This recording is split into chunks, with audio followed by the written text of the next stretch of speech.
So what is it like to be involved with making food that people eat? I mean, that's what you ultimately do, right? Yeah, it definitely is. And it's refreshing when you're waking up in the morning and you go out and you see animals every day and then you see the end product and have people enjoy it, making memories. It's satisfying. It's knowing that you're actually doing something productive with your life and seeing a good outcome come out of it. So what happens with the milk that you guys produce on this dairy? Like who does it become? Fluid milk, cheese, powder, like what, ice cream? How do people end up eating it? So all our milk goes to Dairy Gold, and Dairy Gold produces either powder milk and goes to Asian countries or exporting it, and or it also goes to cheeses, butter, fluid milk. It kind of goes in all different directions, but it's definitely available for everyone here locally Yeah. and internationally as well. So what's your favorite? When you're out Oh, there, when you're out there working on the farm, what is the dairy food that you produce here that you like the best? I can drink straight raw milk, and that is something that I've always done since a little girl. And so I take milk home from the dairy. I make yogurt out of it. I love yogurt. Yogurt is great for the morning. I haven't been able to make cheese yet, but cheese is also pretty awesome. It's it's tricky, right? It's an art to making cheese. Yes, it is.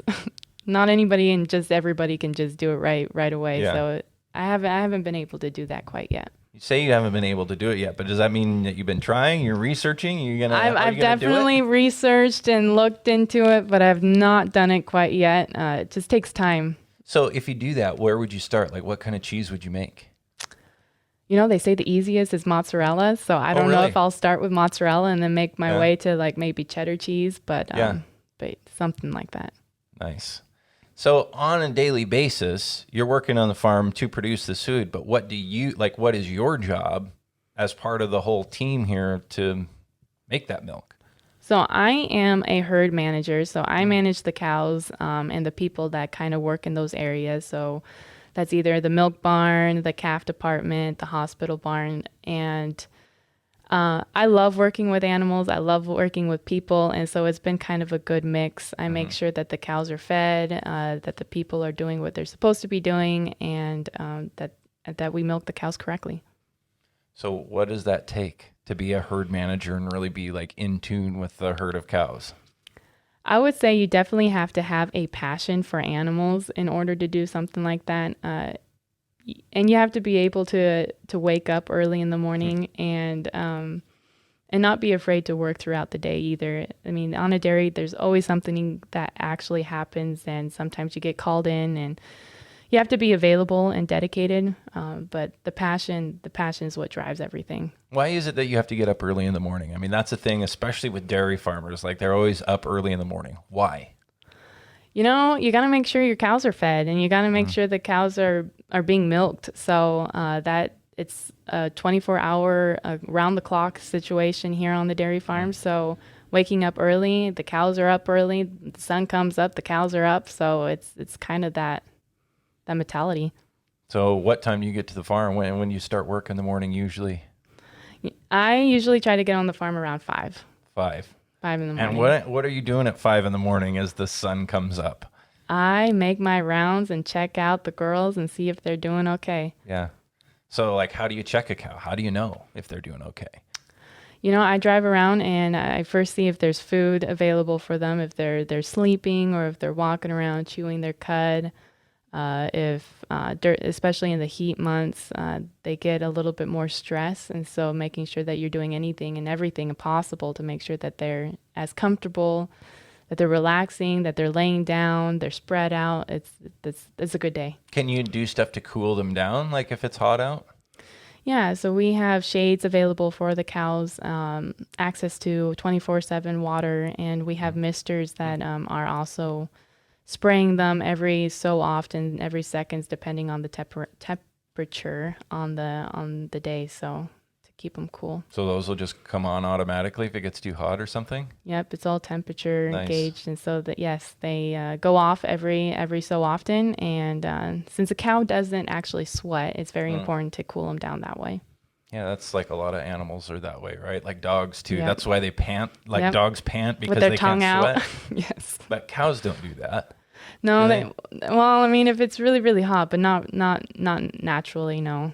But basically, you guys sweat for them. You put that water Yep. all over them so they can get that nice evaporative cooling. Yep, and then with that nice little breeze that goes by, it keeps them cool. And how long are your days usually? And it depends on the day, but you can definitely work a 10 to 12 hour day easy, for sure. So that's pretty normal. That is very normal. How many days a week? 6 days a week, but like I said, you got to be available because on that 7th day, it could be a call-in. Yeah, so who covers for you on the off day? Like you got somebody else who is your backup?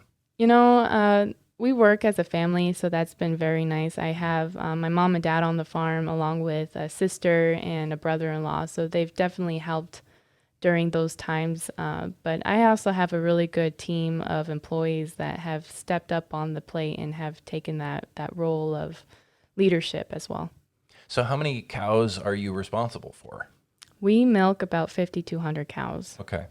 And those are all together in one place, or are they kind of in multiple farms or one spot? Nope, everything is on one place, one location. We have our heifers a little bit about 5 miles down the road, but overall everything is on one place and we do it all ourselves. How do you keep track of that many cows?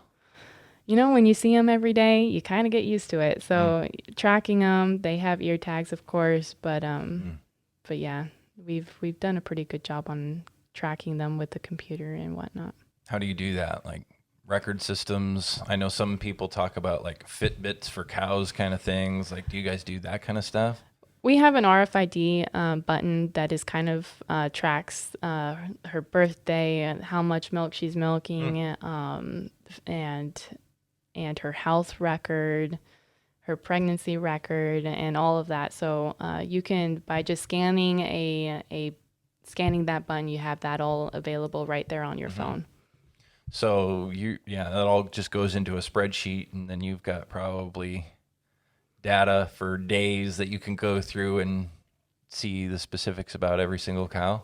Yeah, so everything is on 305 program, which is kind of, you can say, a spreadsheet. And then, you can have, as long as you've been with them, you can go back as many years as you want.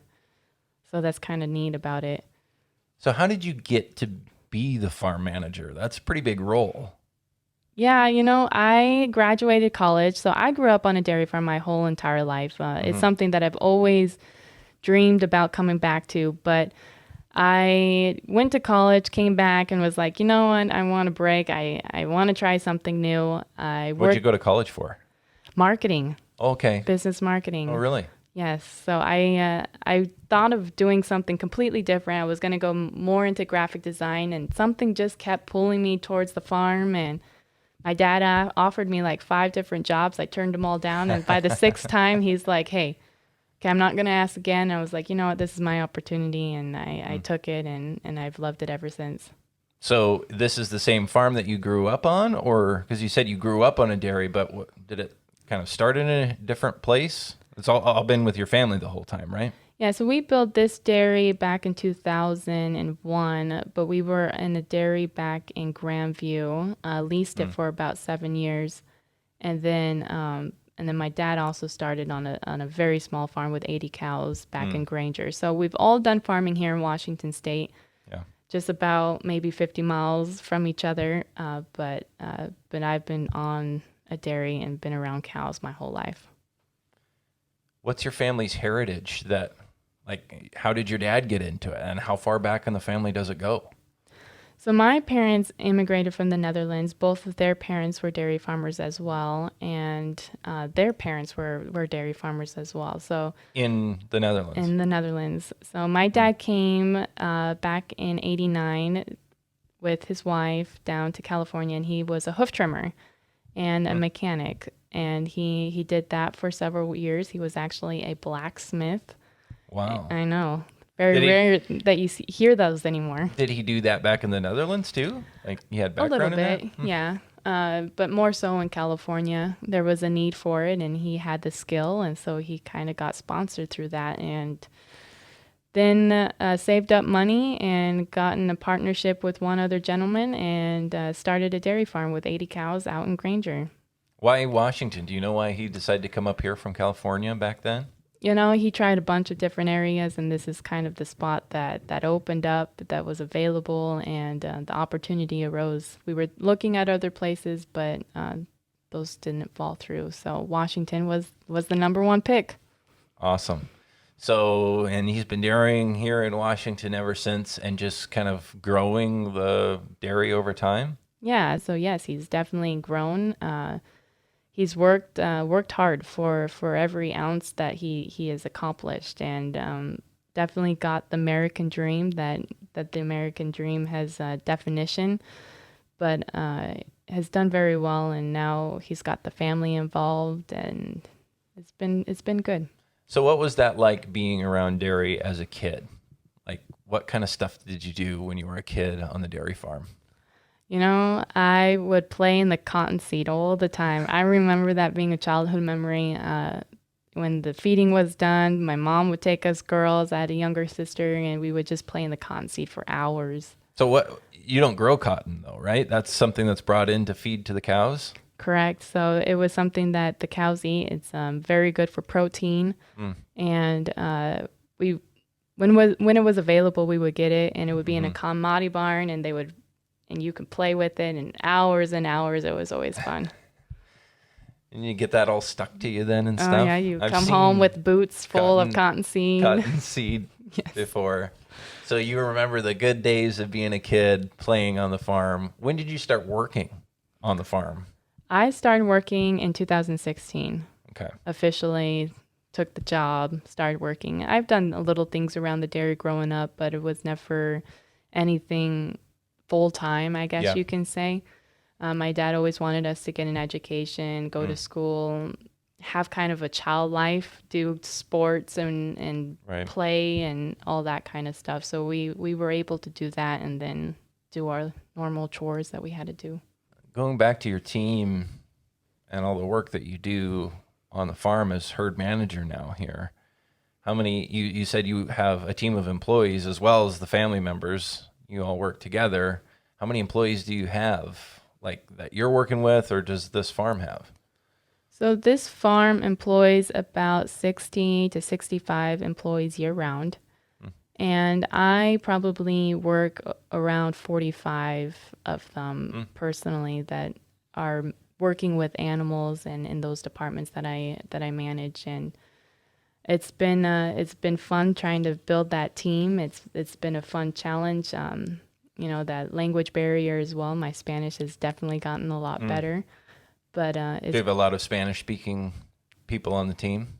Yeah. It's a different culture, but it's been fun trying to learn it. It's kind of a equal learning curve for both on their end and on my end. But as a woman as well, it's been fun. So, well, explain that. As a woman, what do you mean by that? So you don't see a lot of women working on dairy farms. You started to see it a lot more. It's definitely a male dominance area, and even just working with a bunch of men, it's just a different environment, a different perspective that you have to work with. I bring, it's definitely something that you can mesh together and do very well if done very well. So, has that been hard at times? Yes. I mean, I'm young as well. So I am only 28 years old. I started when I was 24. And I think the age definitely brought more challenges than my gender, you would say.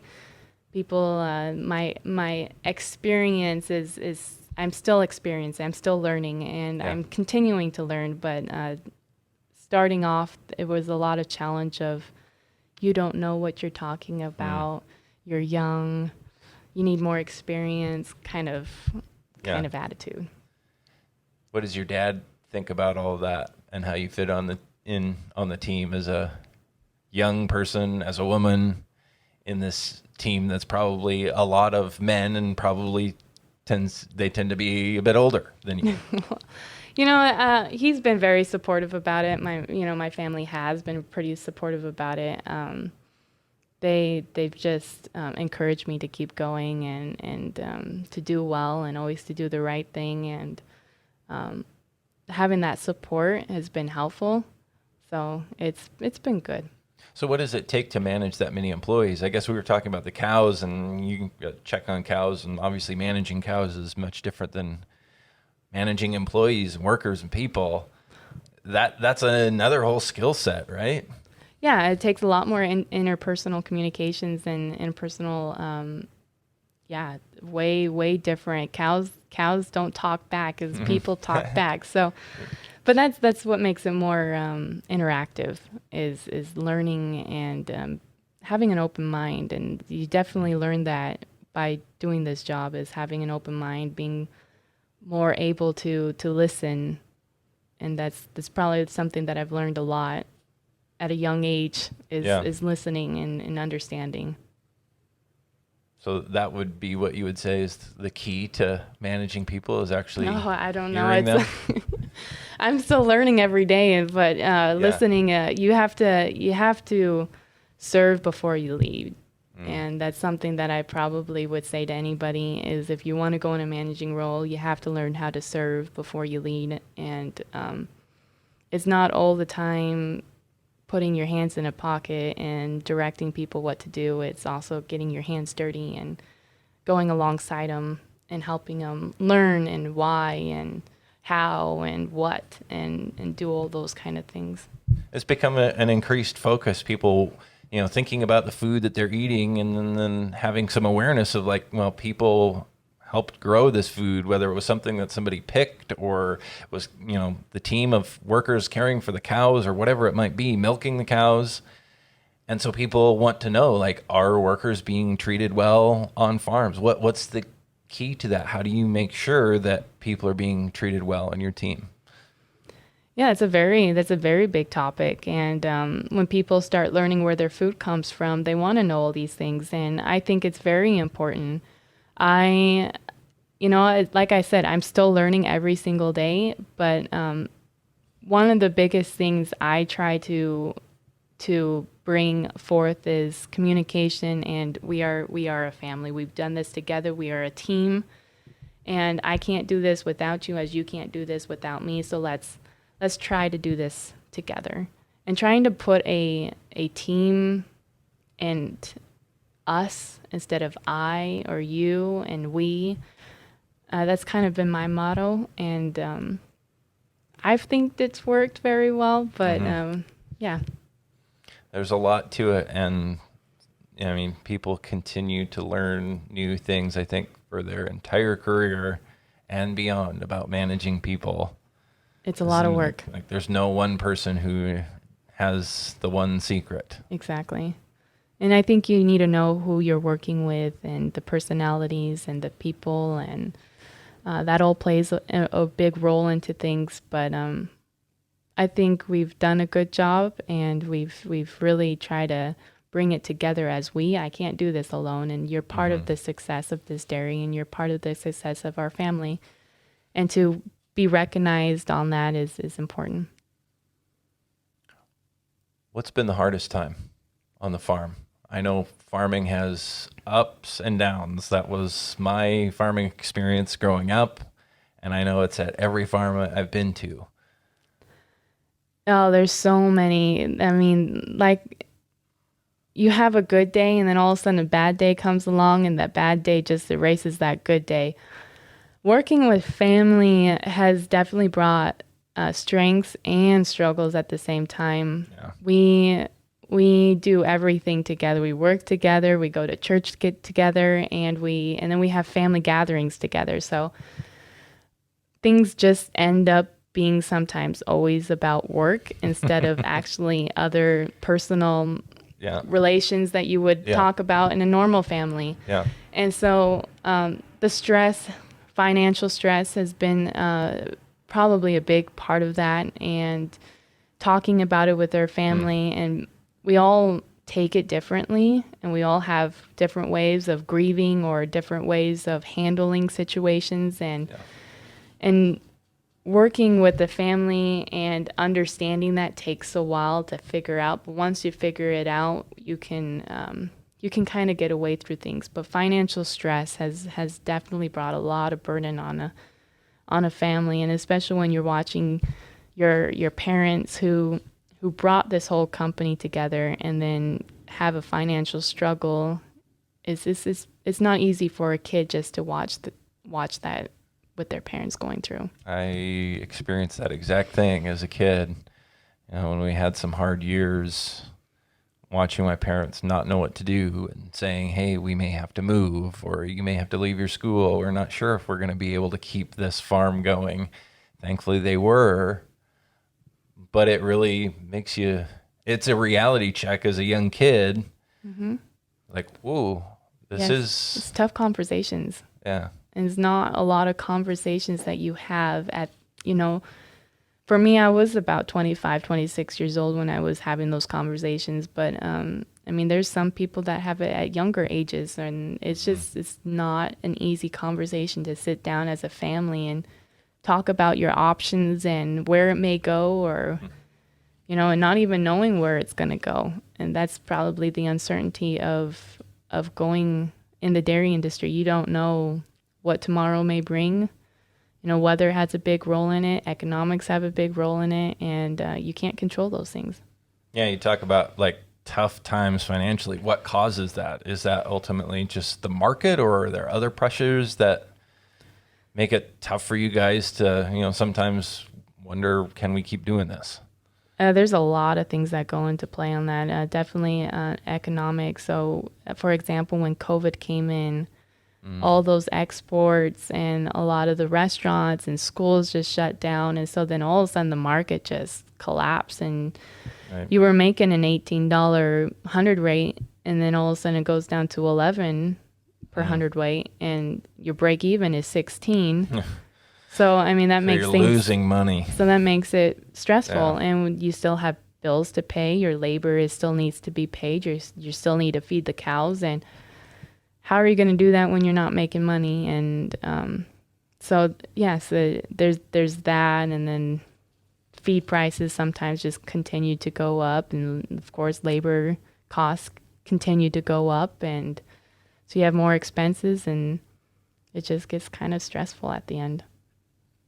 What has the whole COVID thing been like for you guys here? Has it been tough to manage? And even just keep the operation going and stuff like that? I know, like, we talked about how brutal it was with the actual market for milk, but was it a big challenge here on the farm?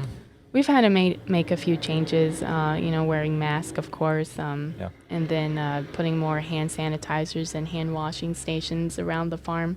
We had a lot of it already up, but we had to put more up, of course. And yeah, you're just hoping people stay healthy, and you just go home and come to work and not do too many active activities outside of work. But you can't tell your employees, your team members. You just only hope. You can't tell them what to do at home, right? So you don't know. Exactly. So you're just hoping that people stay healthy and they're following the state guidelines, and then if you have a case, you have to go through this set of protocols to go through them, and just kind of chuckle through this whole COVID thing. Yeah, it's been crazy. It has been crazy. A lot of extra time has been put into that. Yeah. Yeah. Do you think it will kind of change forever the way the dairy works? It can. Yeah. I don't know. I'm no expert in this area, but I do think that definitely, with schools being out, that that has an effect on it. Exports definitely have effect on it, and restaurants are slowly getting back up, but not to the capacity that they were doing. And so those all have effect on the dairy industry, for sure. When we started talking, you said you just had this kind of bug where you went off to, where'd you go to college, by the way? Dordt College in Iowa. In Iowa, nice. Yes. Also in farm country out there. And you came back here and you were thinking about working professionally in a totally different field, but just had that pull to come back to the farm. What is that? What is that pull? What drives your passion for it? So I've always loved animals, and there's always been something at a young age that I've just fell in love with this dairy industry. As my sisters and my mom would always go shopping, I always stood behind and I worked with my dad, and I would help him irrigate. I would be on the tractor with him. That there was just something there that I grew to love. And when I went to college, I tried to figure out, what I wanted to do with my life, and just like any other college student. Yeah. And I switched my major like 3 times. Yeah. Like most other people as well. Totally. Yes. And decided to go business marketing. I love the creativity that marketing had. I always thought, if I went back to the dairy industry, that is something that most farmers lack in, and that I can bring that creativity back in. But yeah, I didn't quite think yet that I wanted to go in. I tried working everywhere else. I applied to different places and didn't get those jobs. And I finally worked in at Ag Health in Sunnyside for about a year, did marketing for him. And then, I've always admired my dad's business sense and his how he achieved the whole American dream and his legacy. And it's probably something that has always pulled me back. And when he offered me the final job, I was like, you know what? If I want to learn anything from him, I got to work with him. And so I took the job, and it's been a learning curve since then. So you talk about his legacy, and you shared his story coming here with next to nothing from the Netherlands and building this whole farm. Do you want to carry on that legacy? Like, how do you think about that? I know for farm kids, including myself, it's like, what does that look like? And is that something I should be doing? And yeah, that's important to me, but how, Yeah, exactly. I mean, I have the same questions, and I don't know quite the answer to that yet. I would love to, but I don't know what that all means yet. But yeah, he built this whole dairy from bottom up. There was nothing out here. It was all just sagebrush and sand and dust, and he got a tractor, and he did a lot of the leveling himself, and he created the whole blueprint on how he wanted this dairy, and just seeing the success that you see on the cow flow and the cow management that he's put a lot of thought into. It's admiring to have a dad that just put a lot into that. So do you see yourself doing this for a long time? Like, is it like life's work for you, kind of passion, carry on the legacy, or you're not sure? I suppose you have interests in other areas, so. And yes. That was my situation too. And obviously, like, I'm not working on the farm right now. Mm-hmm. I went that other direction. I still think about it though. And I can see where you could probably think about, do I still keep my foot in the marketing door too?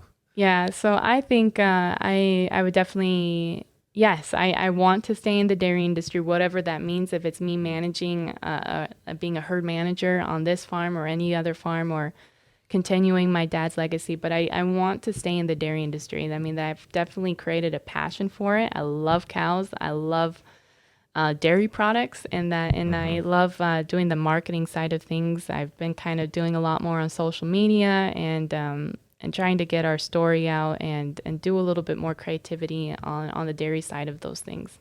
Why is it important to get your story out? Like, what does that look like to tell people about what you do on the farm? So every year there is less dairy farmers that are licensed dairy farmers. So every year there's less dairy farmers in the United States. and then there's more population that is growing. So our story is getting smaller and smaller, and we're actually about, I believe, 3 generations removed from farming now. So You mean the general public? yeah, with the general public. Yeah. And so telling our story is important because less people know about dairies and an actual person who works on a dairy farm or a family farm, and somebody else is going to tell your story. So I want to be out there and to get personally connected with people and say, hey, this is how we're doing things, and it's not maybe how somebody else has been telling you, and just kind of get the real story out there instead of a fake story. So what is the real story versus what people might think? Like, what's the biggest thing that you wish people knew about what it actually takes to produce milk? We are humans. We are just like you. And, we have a love for cows. We have a love for animals. And we have a love for employees as well. We are not doing this in the sake of hurting anybody. We have a passion for it. We love it, and we're human. So we're just like anybody else, and we're families. Where we come from, families. This is not it's not a factory farm, as some people would say. This is a family-run farm, and we're all into it. We're all into it together. Put a lot of long hours in it, and we're human, so we have feelings. So you would say people don't tend to recognize that? Like, that's kind of misunderstood? I think so, yes, for sure. There's a lot of misconception on big farms, and we're a big farm. We milk about 5,200, so they would consider this a mega dairy, and it's okay, maybe a large dairy, but it's still operated by family. And we employ about 60 employees, and we know every 60 employee by name. Yeah. So I don't think they understand that as much as the general public puts out there. Well, thank you for sharing your passion for all of this with us. Yeah, no problem. And being willing to tell your story. That's what we're all about with the podcast here. So it's awesome that you're on the same page. Like, let's reconnect our food system. Let's bring the people who eat the food and the people who grow the food together again. Exactly. I don't know why they've been divided. I mean, we can talk about the socioeconomic, factors that, people in cities and people in rural areas and all of that. But I think there's more to it than that. And we can overcome a lot of that, especially with like digital technology and sharing stories and getting to know each other, even though we don't live in the same place or, that kind of a thing. Exactly. So I appreciate you being willing to just open up and share everything. Thank you for having me.